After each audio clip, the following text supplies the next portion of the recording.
Hi, everyone. I'm Claire Liu. I'm the CEO of Know Your Team software that helps you as a manager become better. We give you tools to run one-on-one meetings, build rapport with your team, get status updates, and get honest feedback. And today on the Heartbeat podcast, I am super excited because we have here a really special guest, an executive from a company that I have admired for the longest time. And they have been a very long time Know Your Team customer too, way back in the day, since back when we were called Know Your Company. So an absolute true honor to have on the show Matt Davey, who is the COO, which by the way for them is the Chief Operations Optimist of 1Password. And for those of you who are not yet using 1Password, you are missing out. I use it every single day. We use it here at Know Your Team, but it is truly the best, it's really best in class password management software that's out there. And so highly recommend using it if you haven't. And the amazing thing about 1Password is they have millions of users all over the world. I believe over 50,000 business clients alone, and got to that literally raising zero money and building the company from scratch over the past 14 years. And then only very recently raised money for the first time. It was a $200 million Series A, which was super unconventional. And so we can get into some of that if it's of interest, Matt. I mean, we have a lot of things to talk about. But then the other thing I think that's worthy to note, so many things about 1Password, such an interesting company, but they are also entirely remote. So almost 200 people, maybe even more by this time, but located all over the world. And so when it comes to leadership, so many different things that I want to ask you about, Matt. It's a real pleasure to have you here today. Thanks. Yeah, it's great to be here. It's an odd one. Like any topic that we cover, I think 1Password will be like slightly different in how we do things, and I think that's a combination of growing organically, and not constantly being fast paced at hiring. Right. I think Absolutely. within the 14 years that we've been running the company, we've doubled nearly every other year, and now with kind of money, we're gonna double the company every year, with that help, and things like pipelines of candidates and stuff that we just didn't have before. Yeah. So which is really exciting. So exciting. And I've got about a million questions I want to ask you about how you manage that growth. I know 1Password's culture is super unique, how you sustain that culture through growth. But I got to start with the one question, Matt, that I ask every single person on this podcast that I've been doing this for the past few years. And so, you ready? I'm ready.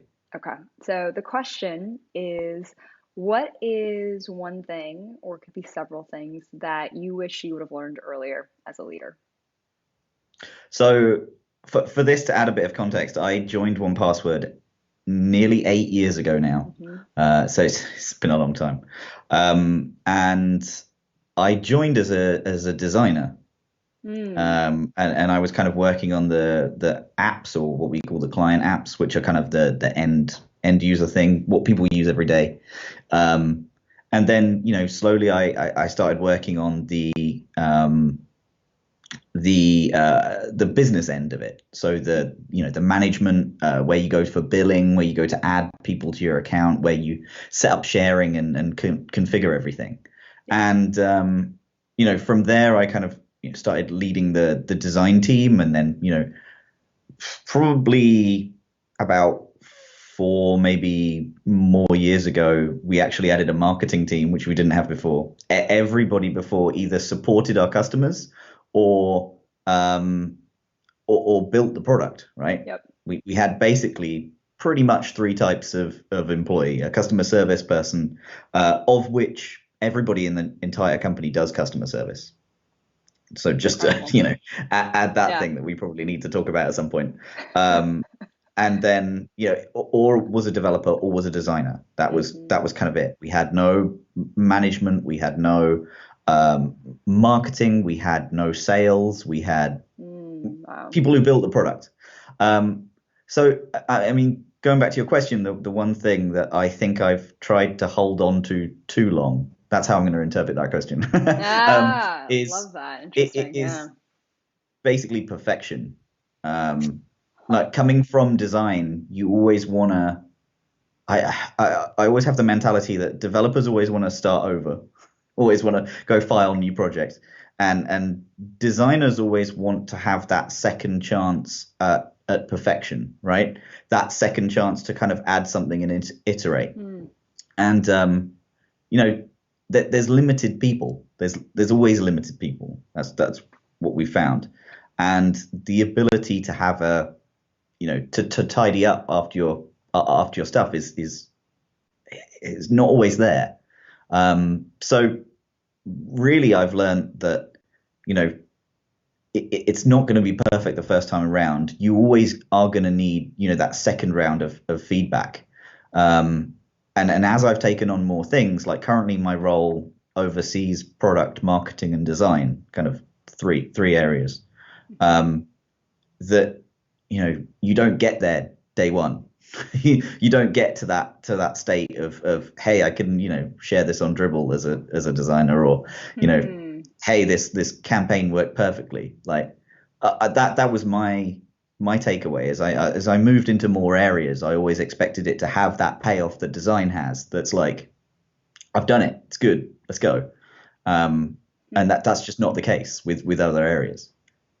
Maybe that's more about me expanding into different areas than me managing more areas. But yeah. Well, there's so many different things that are fascinating about that response, Matt. I think one is just sort of the reflection of that answer in, I would say, likely the uniqueness of your role and the growth of the company, right? Here you are as the COO that started off as a designer. I don't know how many CEOs I've met where that's been Well, the I think case, that right? attests to not many COOs not doing operations, which Right, which I kind of don't really do. Like I right. understand why I have the title that I have. It's because we have essentially kind of three C-level people as well as founders in the company. Hmm. Um, and so like you can't just have a you know chief design product marketing officer.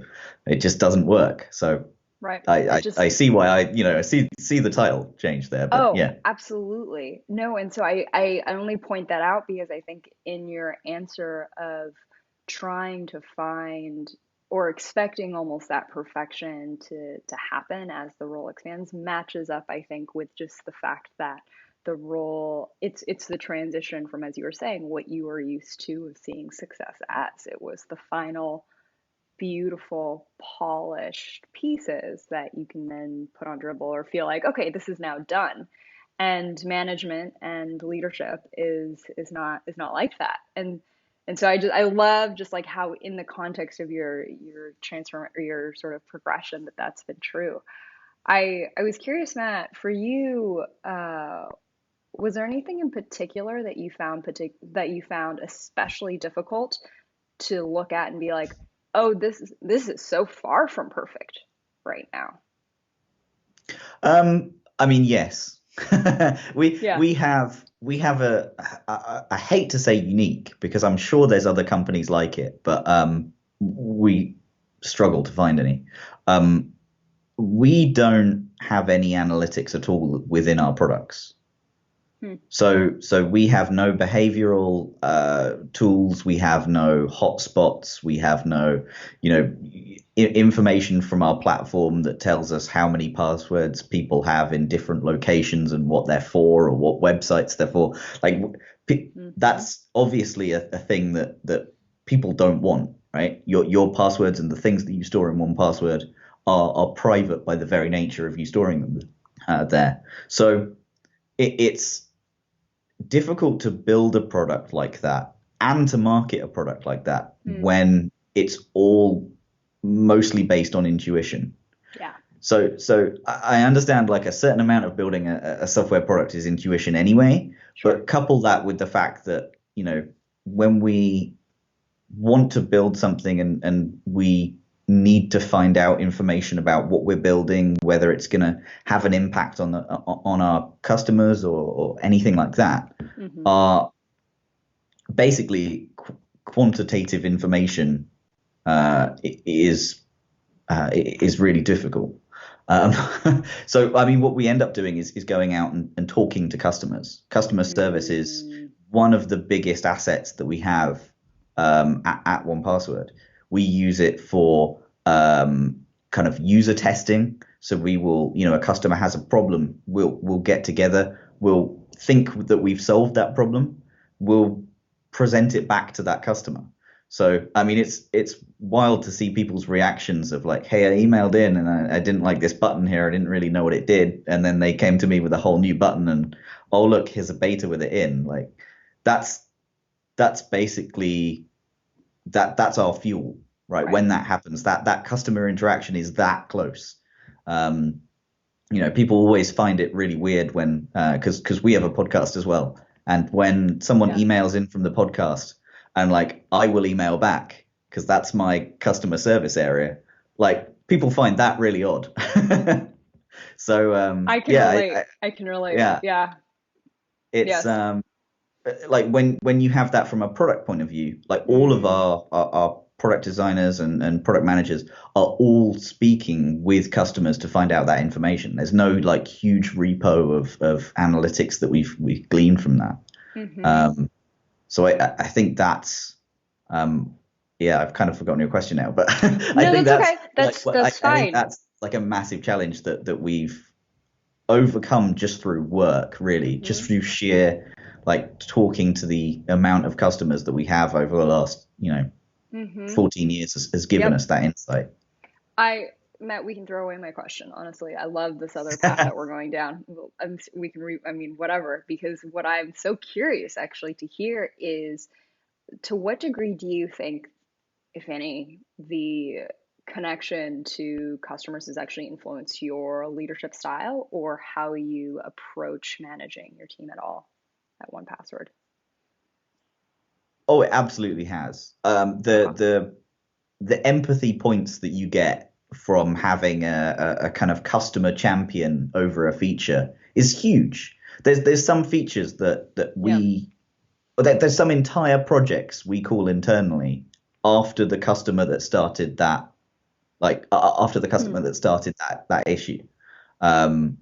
Like obviously first names only, privacy and all that, but like we literally named whole project teams after the customers that have been involved. And I think it just speaks to the culture of how much we try and care for the use cases of that customer. Like they're not personas. We try and really deal with that, because I think it detaches you from the problem. Like it's really hard to detach yourself from a problem when right up in the product spec is a link to the customer that had this problem. Absolutely. Almost the worst maybe, or is just willing to give us a bit more time to talk to them and figure it out. Right. So it's really that empathy lead, which has been really important for us. When I joined, I think we were 23, 24 people. Wow. And now I think we're well over 220 as of today. And like scaling that customer attention has been really difficult. Like obviously in training, like we bring new people in, like yes, but that has always been at the kind of core of where we look first. Like when we think we know what a good solution is to a problem, it could be a situation that we had several years ago where we were like, no one uses this internally. We'll just get it in the next release.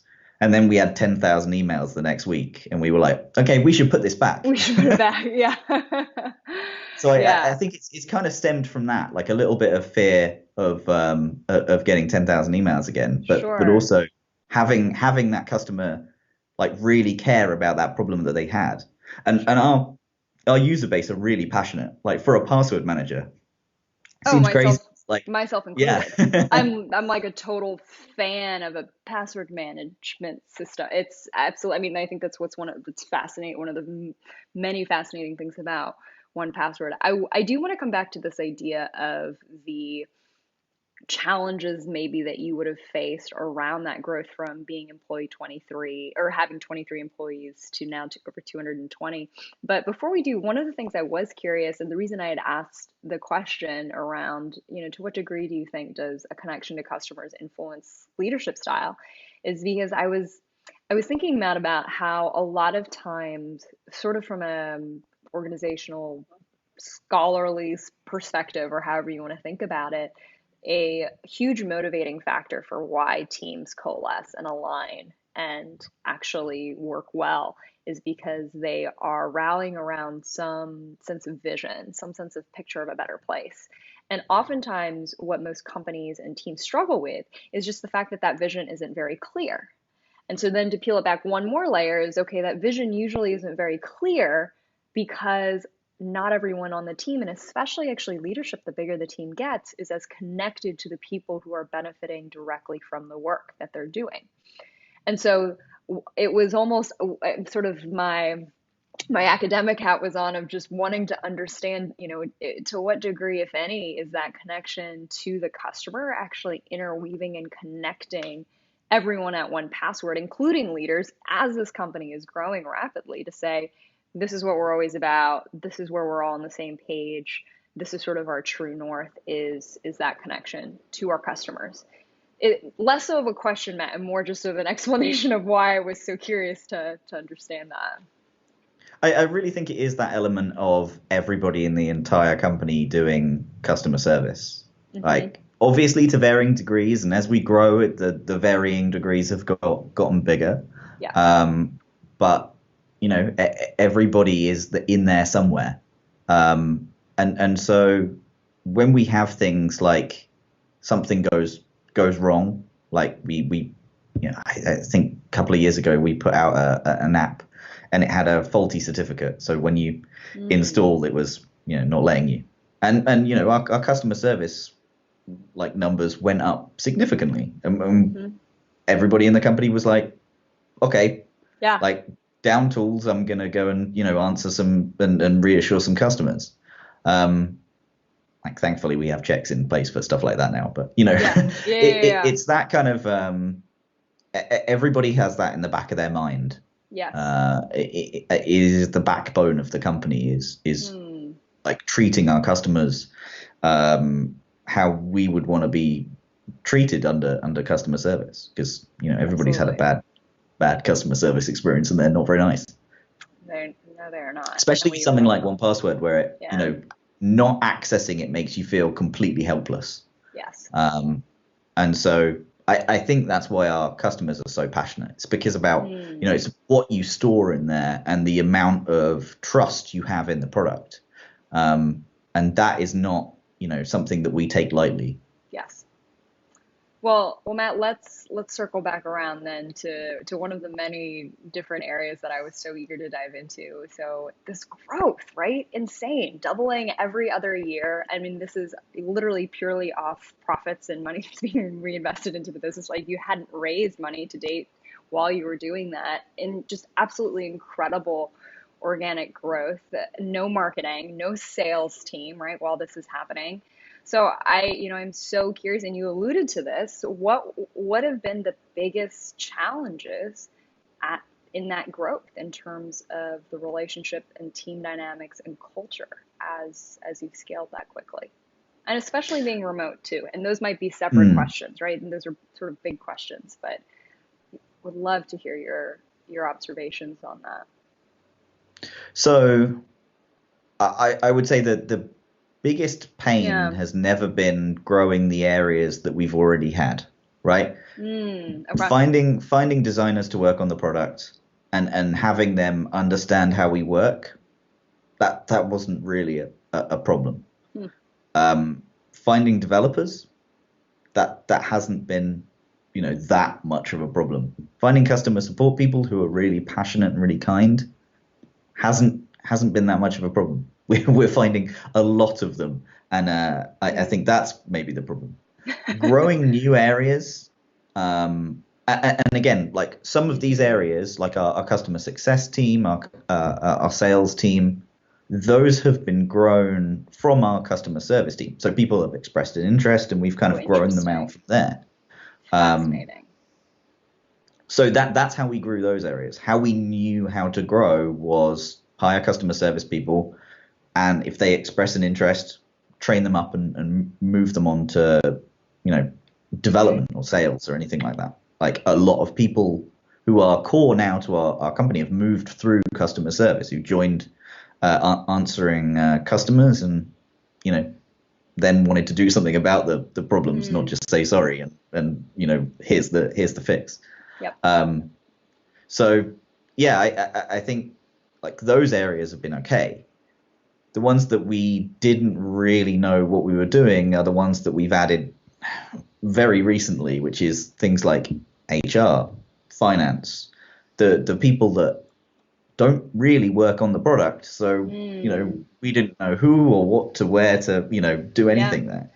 I'm a designer. The CEO, Jeff, is a developer by trade. And the two founders, Rustam and Dave, are developers who still work on the product. They literally go to work every day and, develop. So that's what they want to do. So I think that's where we've struggled, is the areas of the people that don't work on the product, because we don't know what to do there. So I think one of the benefits of partnering with someone like Acel, who are the people involved in the investment round, really comes down to expertise of how to run an actual operation or business at this scale. Things like finance, HR, and everything like that. Scaling those departments. Right. When I think I could count on one hand how many finance and and HR people we had. Absolutely. Well, Matt, I think it's so intriguing that essentially, and please feel free to push back, but on what I received was this almost identification of the growth of just new and unknown functional areas being sort of the biggest pain points. What I find so remarkable about that, Matt, is, and because I've talked to so many leaders, whether it's through this podcast and thousands of managers that we work with, obviously through Know Your Team, and I also still I hold a very small number of executive coaching clients still to this day. And it's so interesting because what people usually say, you did not say. So what people usually say is the cultural piece. It's finding and maintaining sort of the, for lack of a better word, organizational soul as the company gets bigger and as you hire new people. And that did not come up. And so what I'm curious is, one, did you or have you struggled with that at 1Password? And if not, what do you feel like you guys do that's different? That's a tricky one. I couldn't write down on paper what we've done, but I could tell you what is the secret sauce almost. Our real values are our real values, I would say, are security, privacy, community, and kindness. So I would say that the community one is a new one that I've tried to kind of spur us on. But security and privacy, one, we're a very private company. Like before the announcement of funding, no one really knew how big we were. No one really knows that much about us, how many customers we really have. We almost don't know that ourselves. It's a long story there. And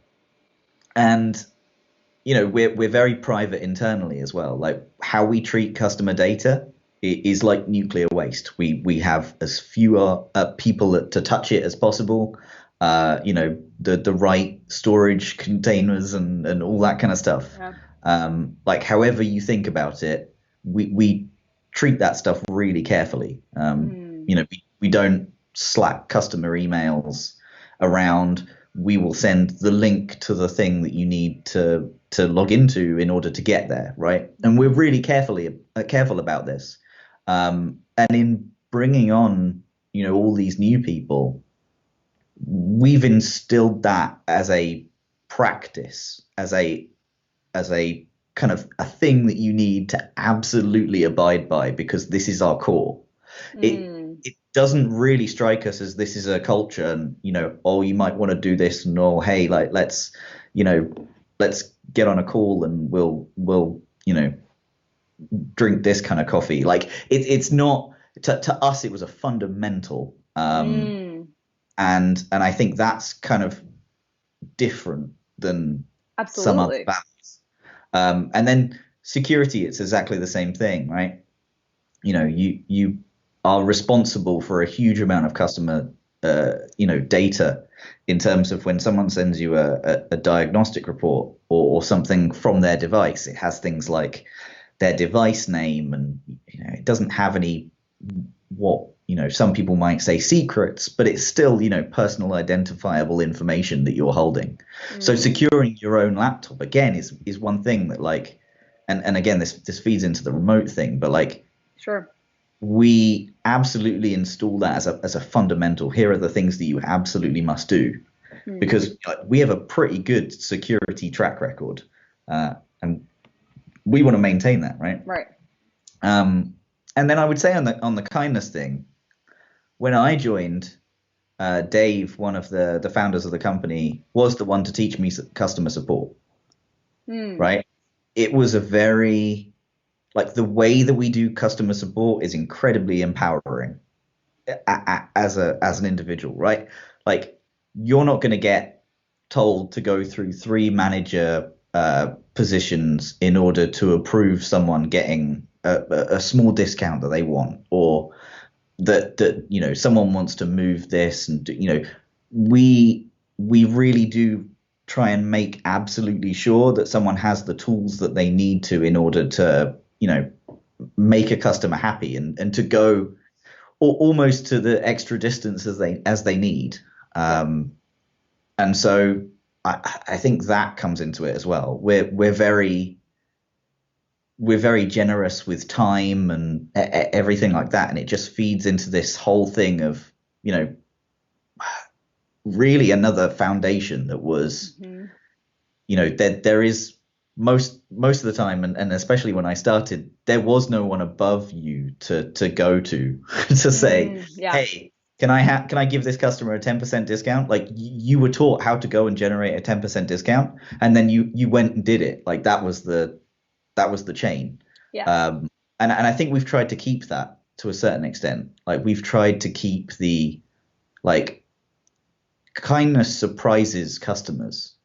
It really does. Like, if you can say, actually, like, I spoke to the developer and we fixed this thing in the next build, like, it's going to come out here, just go and download it.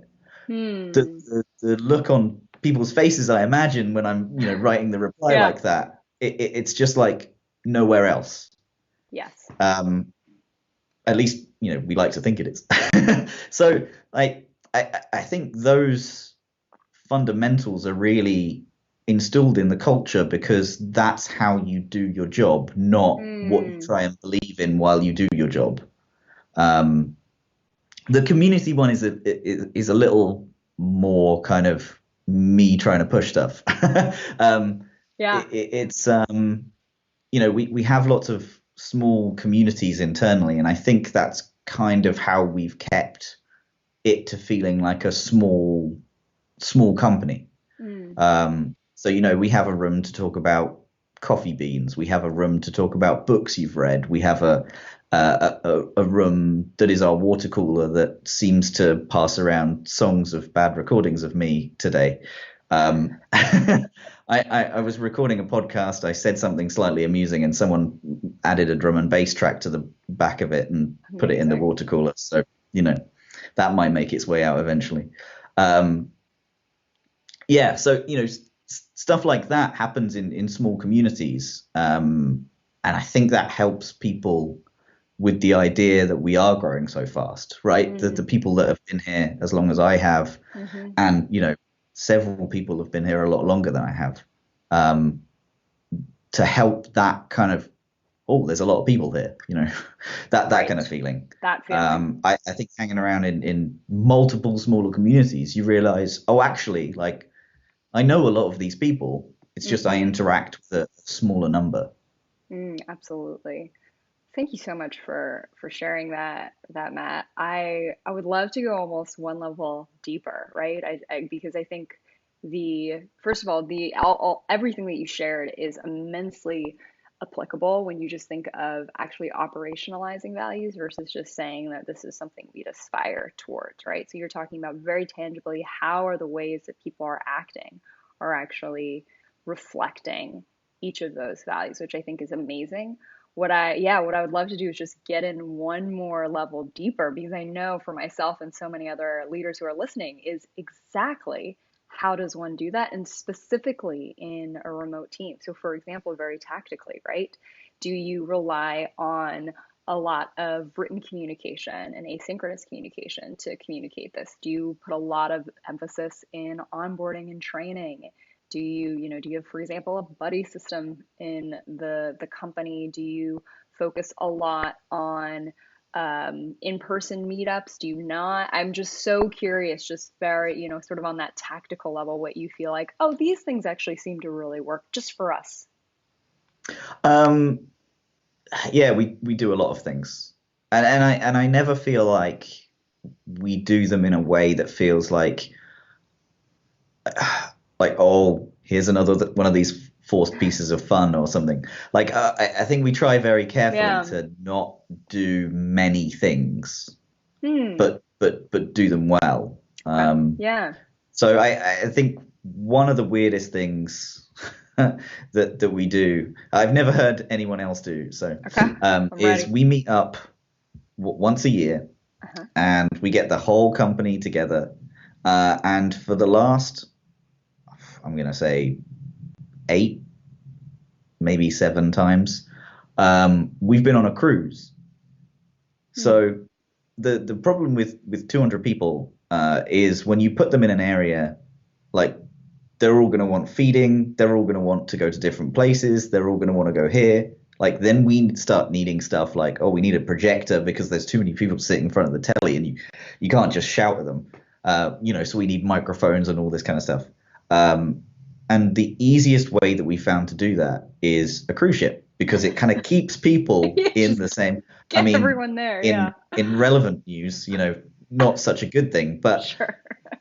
we literally we all got on a cruise ship at the beginning of this month, and had our Wow. kind of annual get together, in which we do things that we think that is the only time that we can do them. Um, so it's for huge kind of Hmm. company wide efforts. So last year what we did was we decided that the customer support responses weren't fast enough, right? We were taking a day or 2 or 3 where we want to take a couple of hours. Hmm. So what we did was we completely reorganized the customer service team in terms of when you joined before, you answered customers. Hmm. Maybe you were in the billing area, maybe you were in the this area, maybe you were in that. Like no one really had a specialism. And so that was kind of important in the early days because you had these kind of pillars of wisdom that were here for a long time and they knew everything about 1Password. Oh, it's not Wi-Fi syncing over 3 networks. Like here's the thing that we're going to do. Yeah. As we moved to a service and the product came a lot less complicated, we found that people really could specialize in one area. Um, so yeah, like I think specializing in an area really helped, and Hmm. that was a huge deal. Like we had to get the whole company in order to do that, just because everybody has an investment in customer service. So, And then what else do we do? We do a Secret Santa, which is quite fun, in which we end up with something.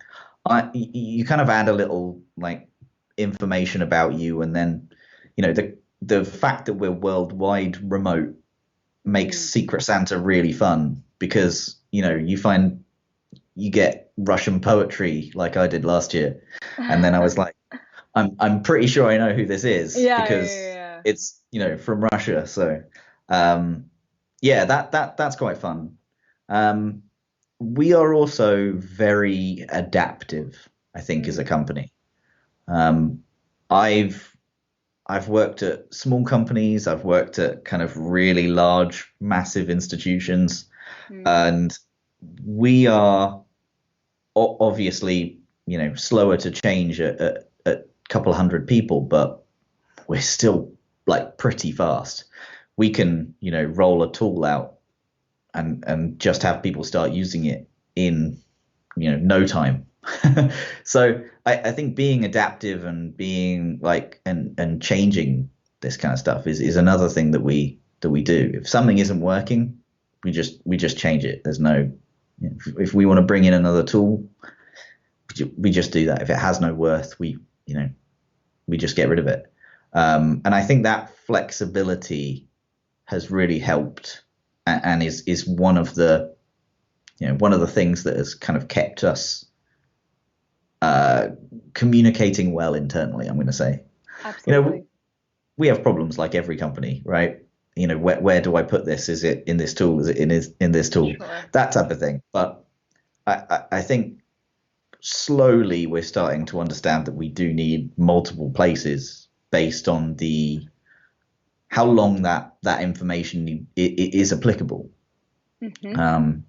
I think Slack is great for what Slack is great at, but if you want permanent information, right, it probably shouldn't go in there. Right. So finding those other places and putting information in there, like I think that's the adaptiveness of as we've grown and going probably to the most popular tool, but we've kept that steady over the last 14 years. Absolutely. I think we moved from HipChat to FlowDoc to I think we moved chat tools until we got to Slack about 10 times in a matter of months. Yep. So, and I think that type of thing, people come to expect now. Yeah. Matt, do you feel like as a remote company with over 200 people, that there's anything in particular that you feel like is absolutely critical to the team working well as a remote company in particular? I'm bad at this, but it's good that other people are good at it. And it is asynchronous, right? It's Sure. it's the management of issues and keeping things moving forward. Interesting. Okay.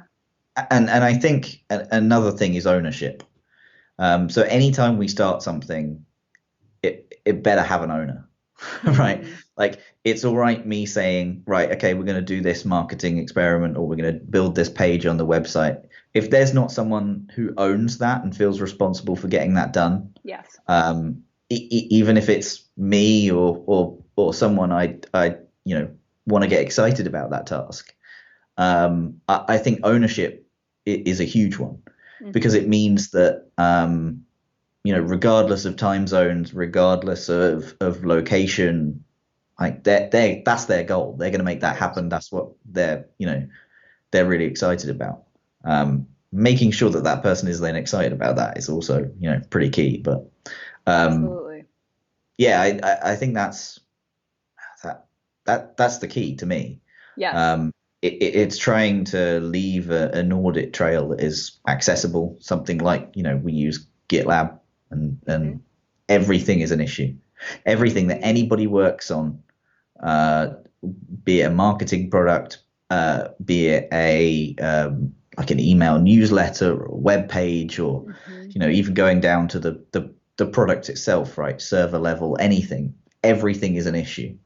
And that issue then gets a comment trail, and you can kind of look up where projects are pretty instantly by just you don't have to kind of ping Absolutely. 5 people in Slack. Like Yeah, it's key to have it all in one place, I think. As soon as absolutely. your marketing department starts to use a calendar in here, and that's where things get difficult, I think. Absolutely. Well, I find it so interesting because I would say that that is true not just of remote teams, right? But of any team. You need ownership in that audit trail so that when new folks come on board, that's transparent. So, Matt, thank you so much for sharing all of your wisdom and incredible insights into just the really remarkable path that 1Password has taken and the way that you've helped contribute to that and led that. I've learned so much actually in listening to it. I have one perhaps last question here before we sign off, if I can squeeze it in, which is there anything that you wish personally, just based off your experience from 1Password and keeping in mind that the folks listening to this are managers themselves, that you wish were more true and that more managers embraced, embodied, or did? Yeah. On a personal level, I think the Sure. products that we build, like, they affect the people who use them. Hmm. I know that sounds ridiculously straightforward of like, if you're suggesting that you use information that perhaps you might not want to be used about you, like Mm. from a standpoint of privacy, there are so many products out there that don't stand by some basic rules that they would want to be treated as. Mm. Like, we, as an organization, don't do any retargeting. Like, we Mm. have Google Ads, we spend, you know, the same amount as everybody else does on Google Ads. Um, but we know we leave money on the table by not retargeting. Hmm. But I don't like it. Mm. Like, loads of people are comfortable with it. That's Yeah. fine. Like, stuff like being targeted on the internet, it gets out of hand really quickly. It's a really Mm. slippery slope of kind of you know the desire to capture that last customer. Yep. Um, and I find that there is something that slips away from a product every time it does that. Mm. Um, I feel like you have kind of a level of trust in a product, and as privacy becomes more and more important, that trust is finite, right? Like, you never get that back again Yep. from a customer.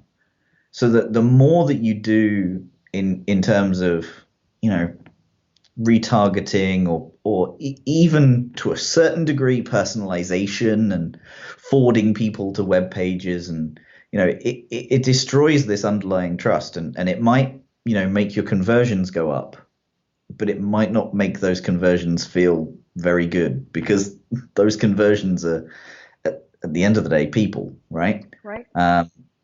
So the one big thing that I would say, I really would love more people to take hold of that build products. It's like, just be careful with people's information. Like, sometimes it's really damaging. Absolutely. I so appreciate that emphasis on privacy, Matt, and I think you're the perfect steward to champion that message. So many of us need to hear it. Thank you so much for really setting that example at 1Password. It's been a real treat to have you on the show. For anyone who's been listening and has been admiring the way that Matt's been describing the way they've thought about building the company and now growing the company even more, I know at 1Password you are continually hiring for your remote positions all over the world, so be sure to check that out. And in addition, thank you all so much for listening here on the Heartbeat podcast. You can always watch all of our episodes that we've had over the past 2 years at knowyourteam.com. And as always, be sure to support us and make sure to check out our product, Know Your Team, to help you become a manager too. So thank you so much again for everything, Matt. Appreciate it. Yeah, my pleasure. Thanks very much. Have a good one.